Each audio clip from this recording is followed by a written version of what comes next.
At 38 years old and over a decade of attempting to build muscle, I have finally started making some serious progress. Here's the exact system I followed to make it happen. And to make it easier for you to implement in your own life, I went ahead and put together a cheat sheet, which I'll put in the description. I picked one program and structured my week of training into a repeatable framework. By standardizing my training schedule, it made the days non-negotiable. It also helped me take the guesswork out of it. And with this one change, I've been more consistent in the gym than I ever have before. So here's how I structured that week of training. Monday and Tuesday are strength training days. Wednesday, I do 20 minutes of zone 2 cardio, which is usually running. Sometimes it's rucking, and sometimes it's a stair stepper, but ultimately just do something that you enjoy doing. Thursday and Friday are also strength training days. And then Saturday, I'll hit another zone 2 cardio session for anywhere between 20 to 30 minutes. And Sunday is always a rest day, and I actually rest on this day. Now, we might go for a light walk at the park or something like that, or get the dog out, but other than that, it's an actual rest day. And by structuring my weeks like this, I no longer am running on vibes when it comes to my training. I'm not walking in the gym and saying, what do I feel like doing today? Or, I don't really feel like doing strength today, maybe I'll just go mess around with this or that. So this has helped me actually put something into place that keeps me consistent. And this is going to be vitally important, but make sure you're actually tracking the work that you're doing in the gym so that you can do progressive overload over time, increase load, increase more demands on the body, which will stimulate your body to grow. The next thing I did, a lot of people find annoying, but it's annoying because it really works, and that's tracking and weighing your food. And this is a skill, just like anything. The more you do it over the time, the easier it becomes. So when you get started and it's a lot more friction than you're used to, just keep at it, hit it again, meal after meal, day after day, and over time it really does get easier. So when it comes to your food, make sure you're focusing on as much whole food as you can. So it's going to be single ingredient foods like chicken breast, ground beef, carrots, peppers, pineapple. These single ingredient foods are going to be the majority of what you're eating. And occasionally I'm going to drop in some minimally or fully processed treats along the way, because something that I don't want to do is do a cheat day and just completely throw my week in the trash or start feeling like crap. Adding these treats in here and there steadily allows you to kind of keep things in a good flow and doesn't get you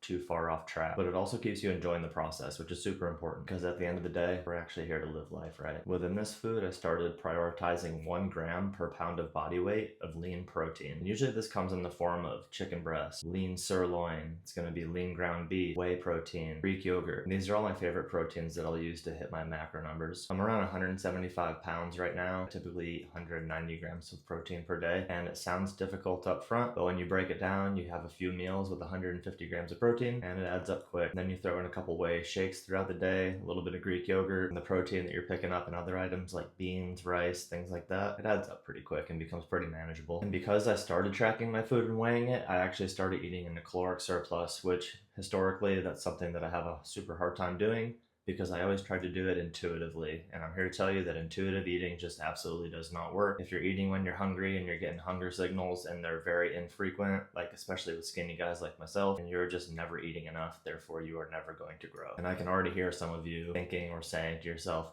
but I already eat so much food.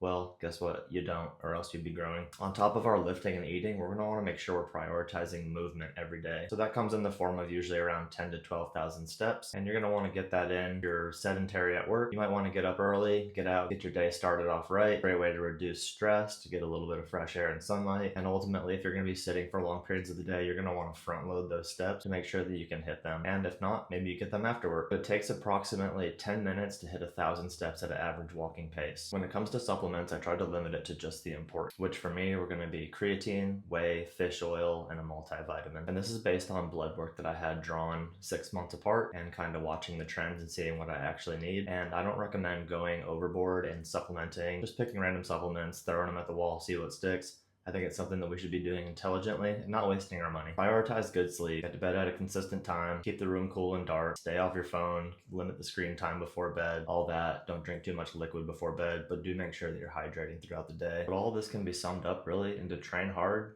eat a bunch of food, move a lot, and rest. It's that simple. It's not much more complex. You just got to do it consistently for a long time. And that's probably one of the biggest things, is people want their progress and they want it yesterday. But this stuff just takes time. So start today, get after it. If you don't, you're just gonna come back in a year's time and still be where you are today. So you might as well get started. And if you want some more specific details of exactly what I was doing during this time, check out this video right here.